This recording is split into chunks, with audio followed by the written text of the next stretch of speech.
1998 roku na PlayStation wychodzi druga odsłona Resident Evil. Oczekiwania były spore, część pierwsza pomimo pewnych swoich problemów rozbuchała rynek survival horrorów. Nic dziwnego, że na Capcom spoczywała ogromna odpowiedzialność, nie tylko dorównania oryginałowi, ale i w miarę możliwości przewyższenia go. Resident Evil 2 nie zawiódł, na premierę rozeszło się 380 000 kopii, a gra na starcie zarobiła $19 milionów.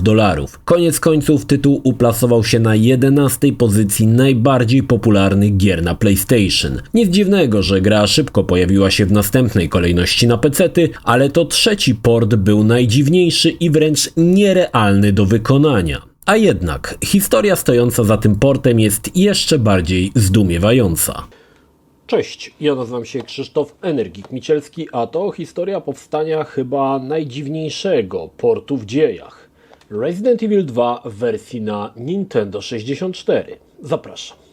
Resident Evil 2 to historia Leona i Claire, którzy przybywają do Raccoon City, które jest opanowane przez krwiożercze zombie. Od teraz oboje muszą walczyć o przetrwanie. Wzorem części pierwszej znów dostaliśmy dwa zazębiające się scenariusze. Capcom sprytnie przemyślał grę, tłocząc każdy ze scenariuszy na osobnej płycie, dzięki czemu uniknięto wachlowania płytami i wybierając odpowiednią płytę, wybieraliśmy kim chcemy grać. Choć Resident 2 nadal był oparte o identyczne schematy jak część pierwsza, gra robiła wrażenie, złudne oczywiście, otwartymi przestrzeniami ulicy Raccoon City. Była to sztuczka, ale kurczę działała. Wszystko w grze uległo mniejszej lub większej poprawie. Modele wyglądały lepiej, lokacje posiadały więcej detali, wreszcie cutscenki. Zrezygnowano z filmów z aktorami na rzecz rewelacyjnych scenek CG i choć dziś wydaje się to niewiarygodne, wtedy te cutscenki przyciągały graczy jak magnes. Były bardzo wysokiej jakości i nawet dziś niektóre sceny potrafią zaskoczyć swoim realizmem wykonania. Gra była po prostu świetna i ugruntowała pozycję Shinji Mikamiego nie tylko w Capcomie, ale również jako ojca serii. Nawet w kolejnych latach na konsolach next-genowych Resident 2 zostanie wydany kolejno 2 i 5 lat po premierze na Dreamcasta i GameCube'a, niemal w niezmienionej formie. Gra po prostu przetrzymywała upływ czasu i myślę, że przetrzymała go do dziś. Wciąż to piekielnie dobry, klasyczny survival horror. Ale zyski i popularność gry nie pozostały niezauważone w obozie Nintendo, które owszem na tamten czas posiadało najmocniejszą konsolę na rynku Nintendo 64, ale był z nią mały problem. Konsola wciąż używała kartridży, podczas gdy konkurencja poszła w tanie nośniki CD mające ogromną pojemność i zyskujące coraz więcej entuzjastów. Nintendo z drugiej strony miało jedynie na podorędziu karty, z których największe miały jedynie 64 MB. Jednakże dość niechętnie z nich korzystano, gdyż były niezwykle drogie i gry na nich były najdroższe nie tylko dla producentów, ale i konsumentów. Niech świadczy o tym fakt, że tylko 4 tytuły wyszły na takich kartridżach i musiały to być naprawdę gry, które na to zasługiwały. Pytanie, to czemu nie wydać gry na 2 albo więcej kartach? Otóż cena za taki tytuł dla konsumenta wynosiłaby pewnie coś koło 600-700 zł i mówimy tutaj o roku 1998. Nikt by takiej gry nie kupił, nie za takie pieniądze, dlatego też Nintendo nigdy nie wydało gry na swoją konsolę na więcej niż jednym kartridżu. Jednakże Nintendo nigdy nie miało też problemu z wycinaniem rzeczy niepotrzebnych, aby zmniejszyć wielkość gry. Command & Conquer jak i StarCraft pojawiły się na Nintendo 64, a tam gdzie były normalnie cutscenki CG lub z aktorami, wrzucono po prostu plansze z napisami. Jednak w przypadku Residenta taki motyw by nie przeszedł, gracze czuliby się oszukani. Gra musiała dorównywać, a może nawet i przewyższać to, co mieli gracze na PlayStation. Brzmiało jak rzecz niewykonalna. A jednak, co ciekawe, do zadania Nintendo wybrało mało znane Angel Studios, które na koncie miało najbardziej chyba znane Mr. Bones na Saturna, którego i tak pewnie niewielu z was kojarzy. Zanim przejdziemy dalej, Angel Studios dzisiaj znany jest jako Rockstar San Diego, współtwórcy takich hitów jak Red Dead Redemption 2, GTA 5, Max Payne 3 czy LA Noire. Co jak co, ale Nintendo miało wtedy nosa do wykrywania ponadprzeciętnych talentów. No dobra, ale może niektórzy nie do końca rozumieją, dlaczego był to taki problem. Już wyjaśniam. Resident Evil 2 w swojej dziewiczej wersji na pierwsze PlayStation zajmował 2 płyty CD, co dawało teoretycznie 1095 MB rozbitych na 2 płyty, dokładnie 544 MB i 551 MB. Składały się na to grafika, dźwięk, muzyka i animacje. Z racji, że Capcom podzielił scenariusze na płyty, wiele z danych, na przykład tła, powtarzały się na obu krążkach, bo obie postacie odwiedzały te same miejscówki. Ale wciąż Nintendo nie chciało iść na kompromisy, musiało pozostać wszystko to, co było na oryginalnym Residencie, a jeśli by się dało, to nawet część miała być lepsza. Dlatego wykonanie tej pracy było wręcz nieprawdopodobne. Do tego dochodziła architektura Nintendo 64, która pracy nie ułatwiała. Ale o tym będzie w dalszej części filmu. Na samobójczą misję wydelegowano Chrisa Fodora i Jamie'ego Bryanta. Dla obu miał to być pierwszy projekt. Zapowiadało się świetnie. Nic dziwnego, że gdy pojawiły się pierwsze informacje o tym, kto i co próbuje zrobić, niewiele osób wierzyło w sukces. Aby było ciekawiej, obaj panowie mieli dość mgliste pojęcie, jak pracować z Nintendo 64. Co prawda Fodor wcześniej pracował przy 2 częściach jakiegoś baseballa na tą konsolę, ale nie miało to zupełnie przełożenia na to, na co się porywają tym razem. Oczywiście 2 osoby to za mało. Do teamu dołączył Alex Earth, którego jedynym zadaniem będzie ogarnięcie kompresji animacji CG.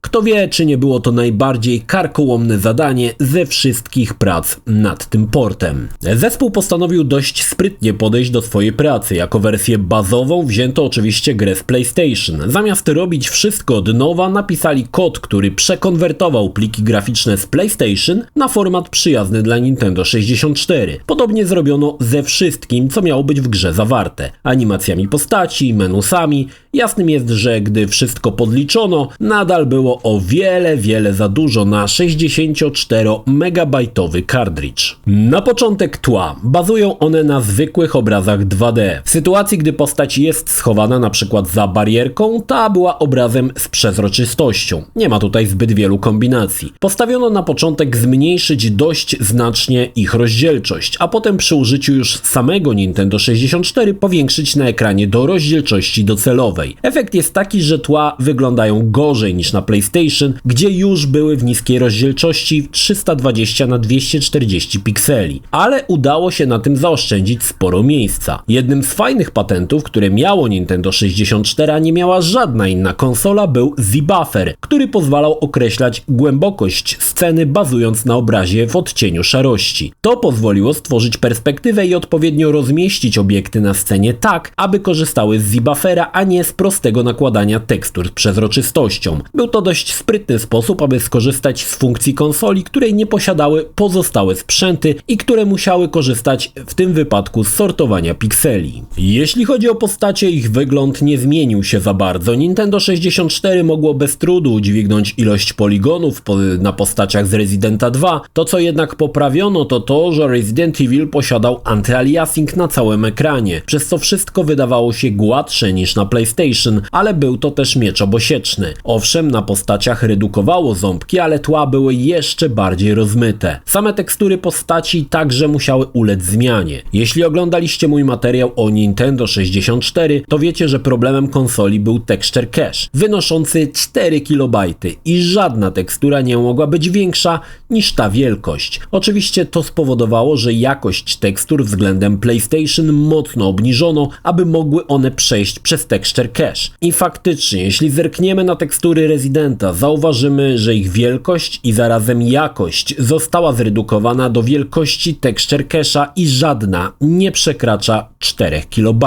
Ciekawe, że jeżeli w konsoli posiadaliśmy zainstalowany expansion pack, Resident Evil 2 zmieniał rozdzielczość bufora ramki w zależności od sceny. Standardowo mieliśmy w całej grze 240p, ale jeśli expansion pack pojawił się w konsoli, rozdzielczość żonglowała pomiędzy 240p a 480i. Jednakże nie jest prawdą, że gra dynamicznie zmniejszała lub zwiększała rozdzielczość teł w zależności od tego, ilu przeciwników było na ekranie. Każde tło miało swoją oryginalną rozdzielczość. Jeśli expansion pack był na pokładzie, po prostu ekran był tej samej rozdzielczości co tło, a te posiadały różne różne rozmiary i przyznam szczerze, że dzisiaj grając na tańszych line doublerach, chyba lepiej wyjąć tego expansion packa i grać w stałych 240p. Inaczej żonglowanie rozdzielczością może być dla wielu sprzętów bardzo problematyczne. Co ciekawe, wydaje się, że deweloperzy w późniejszej fazie produkcji zrezygnowali z tego pomysłu, bo im dalej w fabule, tym rzadziej zmiany rozdzielczości są widoczne na rzecz stałej rozdzielczości TEU. Ciekawa sprawa, czy było to zamierzone, czy może niedopatrzenie, bo tak naprawdę ta dynamiczna rozdzielczość TEU nie dawała zupełnie nic. Nie jest chyba tajemnicą, że wszystkie dialogi zostały przekompresowane, są gorszej jakości, ale dzięki temu zajmują o wiele mniej miejsca. Problem pojawił się z muzyką. Nintendo 64 nie ma dedykowanego chipa do odtwarzania i dekodowania muzyki. Za jej obsługę odpowiada procesor RSP. Z pomocą przyszli koledzy ze studia Factor 5, którzy również zasługują na spore uznanie za swoje dokonania. Zaproponowali użycie silnika Musix, który był ich wytworem. W skrócie było to czymś pomiędzy muzyką MIDI a muzyką CD. Muzyk odgrywał dany kawałek na instrumencie klawiszowym, następnie silnik konwertował muzykę do formatu rozumianego przez Nintendo. I co ciekawe, wyszło to całkiem nieźle. Jakość muzyki z Nintendo niewiele różni się od tego, co było na PlayStation. Leon! It's good to see you're still among the living. It looks like we're not gonna find your brother here after all.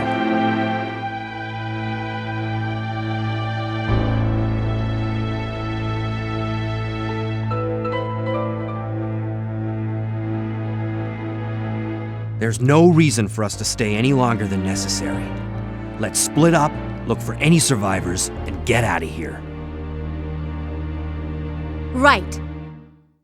One last thing. Here's a radio. Take it.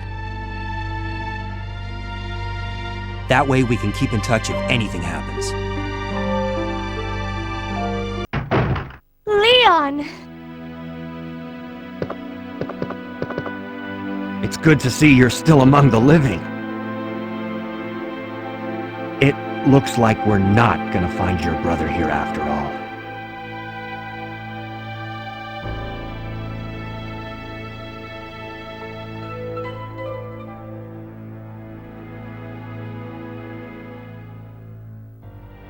There's no reason for us to stay any longer than necessary. Let's split up, look for any survivors, and get out of here. Right. One last thing. Here's a radio. Take it. That way we can keep in touch if anything happens. Ale najciekawsza sprawa była związana z tymi nieszczęsnymi cutscenkami. W grze było ich aż 15 minut. Ilość miejsca wydzielonego na wszystkie filmiki na kartridżu wynosiła, uwaga, 25 MB i 165 KB. Oznaczało to kompresję w stopniu 165:1, ale to jeszcze nie wszystko. PlayStation miało specjalny chip MDEC wspierający dekodowanie plików wideo. Nintendo oczywiście go nie posiadało i nie musiało go posiadać, bo chyba nikt nie zakładał, że znajdą się szaleńcy, aby na malutkich kartach zamieszczać jeszcze pliki wideo. No cóż, pomylili się. Ale problem pozostał. Dlaczego? Aby dekodować pliki wideo przez CPU w prędkości 30 klatek na sekundę, potrzeba by procesora klasy 486. Jak się domyślacie, Nintendo daleko było do takiego sprzętu. Jednakże szczęśliwie się okazało, że Nintendo 64 ma jeszcze procesor RSP, który może działać równolegle z CPU konsoli. Kompresja MPG-1 używana w tamtym czasie korzystała z makrobloków 16x16 pikseli, czyli każdą klatkę dzieliło się na bloki, które są poddawane kompresji. Dlatego przy plikach wideo z tamtych czasów często widzieliśmy ogromne piksele lub grupy pikseli. Wynikało to właśnie z wykorzystania makrobloków. Jako że filmy początkowo miały być wyświetlane w 27 klatkach na sekundę, każda klatka nie mogła przekraczać 930 bitów. Tak, nie przesłyszeliście się, się bitów. Do tego dochodził problem z kolorami. Alex wyrenderował pliki wideo w 16 i 32 bitowych kolorach. Oczywiście ten drugi dawał najlepsze rezultaty, dobre przejścia gradientów, ale był problem z szybkością dekodowania, co oczywiście było spowodowane kiepską wydajnością pamięci w konsoli. Nowym pomysłem było wyrenderowanie plików wideo w mniejszej rozdzielczości i potem przeskalowanie ich do rozdzielczości wynikowej już przez samą konsolę. Miało to sens z kilku powodów. Zmniejszało wielkość plików, to oczywiste, ale i zmniejszało zapotrzebowanie pamięci. Przypomnę, że konsola miała jedynie 4 MB, które były podzielone na różne funkcje. Z dodatkowym expansion packiem jej wielkość zwiększała się do 8, ale gra i tak miała działać nawet na gołych Nintendo 64. Szybko okazało się, że 27 klatek na sekundę to mrzonka, dlatego Alex wpadł na prosty pomysł – wyświetlać co drugą klatkę, a pomiędzy nimi wrzucić interpolację. Miałoby to sens, gdyby konsola posiadała potrójny bufor, ale nie miała. Film miałby 15 klatek na sekundę, ale pomiędzy nimi byłaby klatka pośrednia, składająca się z nałożonej klatki poprzedniej i kolejnej. Każda z klatek zajmowałaby jedną ramkę bufora, ale niestety konsola nie miała takich funkcji. Dzięki napisaniu specjalnego mikrokodu udało się osiągnąć interpolację i zrobić potrójny bufor za pomocą podwójnego bufora. Tworzyło to złudzenie ruchu płynniejszego niż było w rzeczywistości i na telewizorach CRT nie było to aż tak widoczne. Dodatkowo, mniejszy klatkarz dawał konsoli więcej czasu na zdekodowanie klatki, w tym wypadku 1/15 sekundy. Mniej klatek, mniej miejsca na karcie i szybsze dekodowanie w locie. Pomysł był świetny i nie jest tajemnicą, że szybko go zaimplementowano. Udało się na tym procesie zyskać trochę miejsca, co wykorzystano na podbicie rozdzielczości filmów, jak i zwiększenie ich bitrate'u. Kolejnym problemem były kiepskie przejścia kolorów, głównie na ciemnych fragmentach obrazu. Nie dało się tego ukryć, niski bitrate i niska paleta barw nie dały szans na uniknięcie tego artefaktu. Alex zdecydował się na jedyną rozsądną drogę. Rozjaśnił filmy, aby defekty kompresji były mniej widoczne. Owszem, zniwelowało to problem, ale filmy wydają się bardziej wyblakłe niż na PlayStation. Następnie napisał kolejny mikrokod, który konwertował paletę barw z 16 na 24 bity. Ponieważ było to po stronie mikrokodu, a nie procesora, nie wymagało to użycia zbyt wielu zasobów CPU, a filmy stały się dzięki temu żywsze i też udało się zbić problemy z gradientami. Efektami ciężkiej pracy były filmy, które nadal jakoś tam wyglądały. Pamiętajmy, że były one wyświetlane na telewizorach CRT. Jak wspomina Alex, na targach E3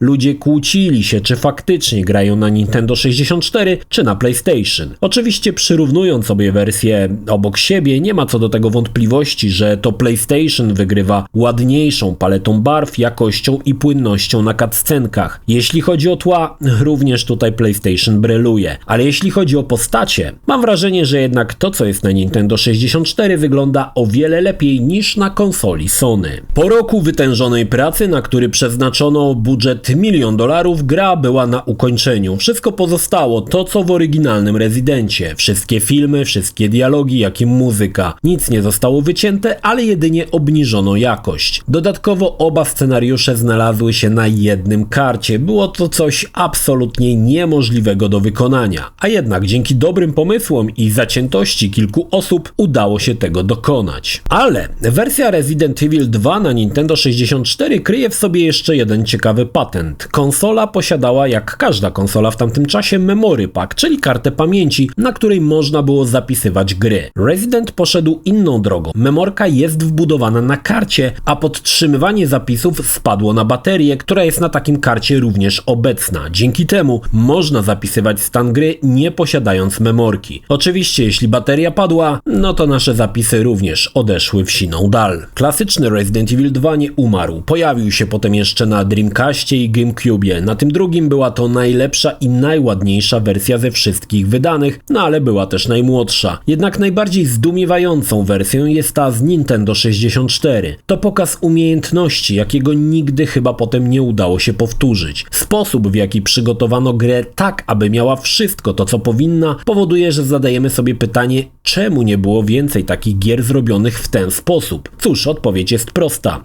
Koszta. Wyprodukowanie Residenta na Nintendo 64 kosztowało $1 milion i rok pracy. Dziś wydaje się to śmieszną liczbą, ale wtedy były inne czasy.